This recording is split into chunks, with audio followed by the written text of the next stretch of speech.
पहला सवाल है क्लास 12th, ठीक है, एंटरप्रेन्योरशिप का। एक उद्यमी संरक्षण के प्रति सचेत रहना आवश्यक है।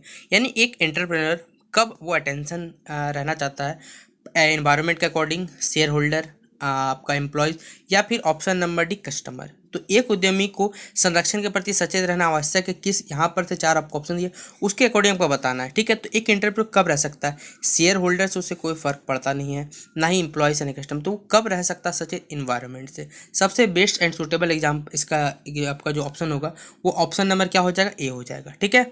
अगला सवाल हमारा, एंटरप्रेन्योर टेक रिस्क फॉर जो एंटरप्रेन्योर रहते हैं वो कब रिस्क लेते हैं, किसके लिए। सीधा बात है, प्रॉफिट के लिए, लॉस के लिए, गुडविल के लिए, या फिर नॉन ऑफ। आप खुद भी इसको आंख बंद कर टिक करिएगा। आप खुद मार्केट जिंदगी में रिस्क क्यों लेना चाहते हैं, सीधा बात है, अर्निंग मनी के लिए। कोई भी चीज़ के प्रॉफिट के लिए करने जाते हैं, अदरवाइज आप करने चाहिए एकदम नहीं करने। इसलिए इसका ऑप्शन नंबर क्या होगा, ए इसका राइट आंसर होगा। आशा करता हूँ ये सवाल आपको समझ आ रहे हो अच्छे से।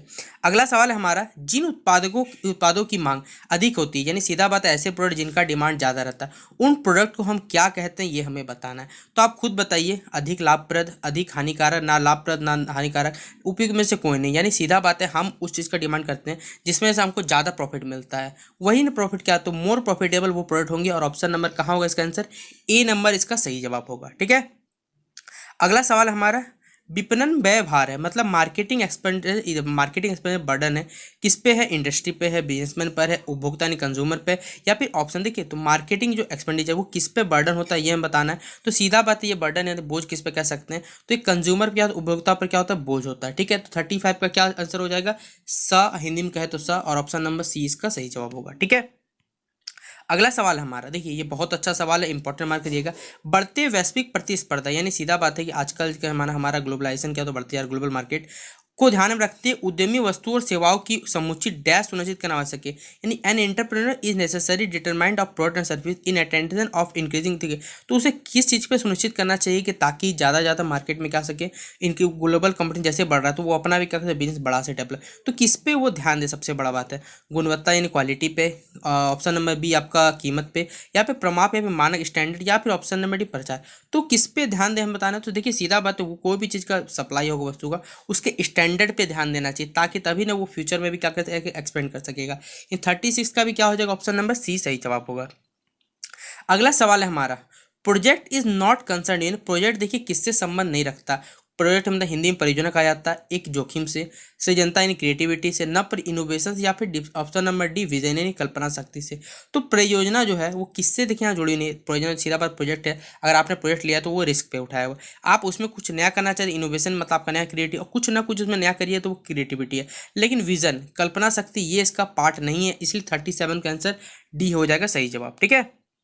अगला सवाल है हमारा, प्लानिंग, बहुत अच्छा सवाल है, मार्क करिए इंपॉर्टेंट। प्लानिंग कैसा होता है, सीधा बात हमें ये बताना है अकॉर्डिंग कि देखिए आप बताइए, आप कभी भी जो कोई प्लानिंग करते हैं, सीधा बात मैं बताऊँ, शॉर्ट टर्म, लॉन्ग टर्म, या फिर आपका मिडिल टर्म, ये तीनों फैक्टर क्या आप सोच के समझते हैं कि प्लानिंग आप मिडिल टर्म के लिए, मिडिल आप मान के चलिए बीच वाला करिएगा, लॉन्ग टर्म के लिए ऐसा करते नहीं। प्लानिंग क्या है, सारे टर्म के लिए अप्लाई होता है, आप किसी भी टर्म पर अप्लाई कर सकते हैं, इसलिए फॉर ऑल टर्म इसका सही जवाब है, और एक अच्छा सवाल है, इसको मार्क कर लीजिएगा, ठीक है।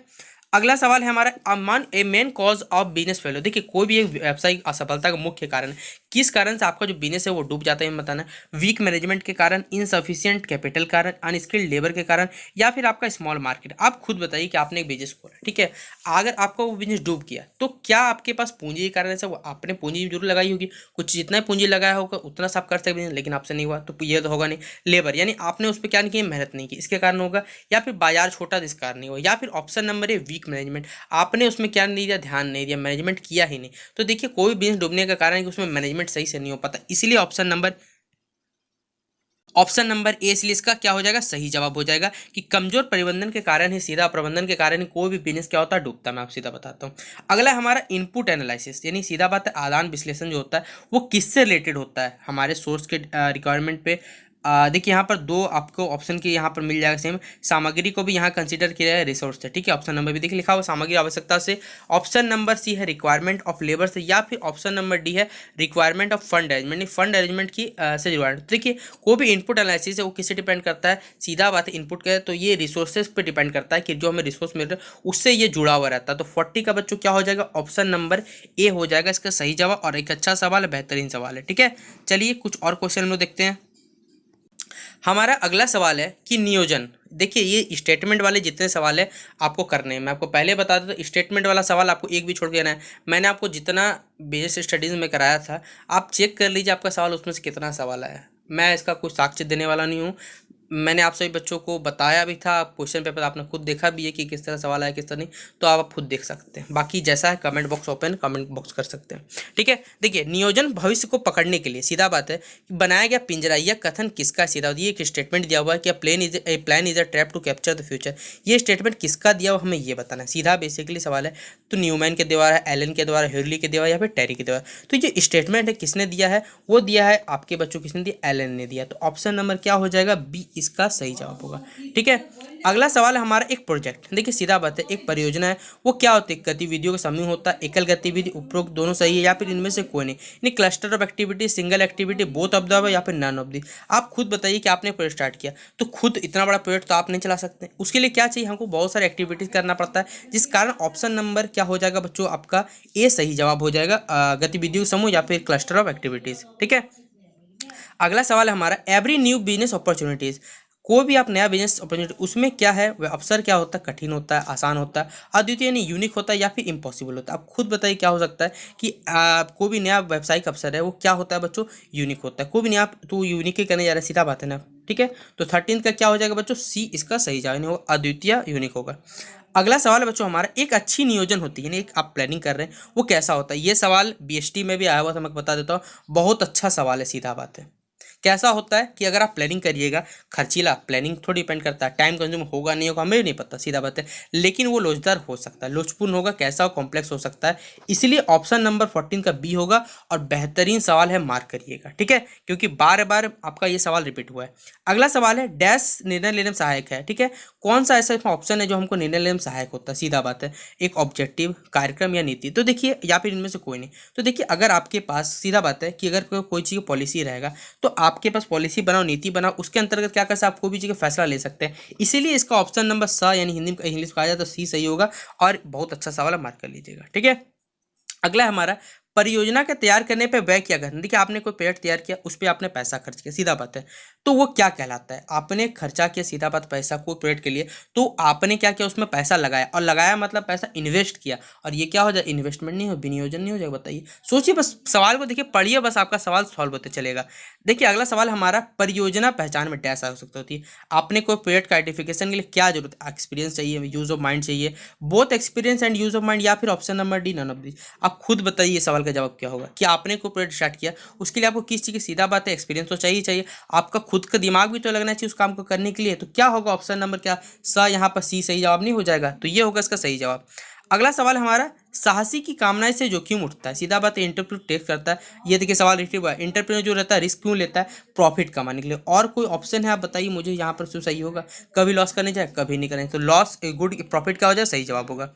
अगला सवाल है हमारा a successful entrepreneur must possess the quality of. एक सक्सेसफुल जो उद्यमी होता है उसमें कौन सा गुण होना चाहिए? बहुत वेरी वेरी इंपॉर्टेंट, वो लीडर अच्छा होना चाहिए, उसके पास कंट्रोल होना चाहिए, इनोवेशन कुछ ना कुछ नया क्रिएटिविटी करते चाहिए, या फिर ऑप्शन नंबर डी सारे के सारे। तो देखिए एक सक्सेसफुल इंटरप्रेन्योर में ये सारे के सारे गुण होने चाहिए, तभी वो क्या हो सकता है? सक्सेसफुल इंटरप्रेन्योर हो सकता है, यानी ऑप्शन नंबर डी क्या हो जाएगा? इसका सही जवाब होगा।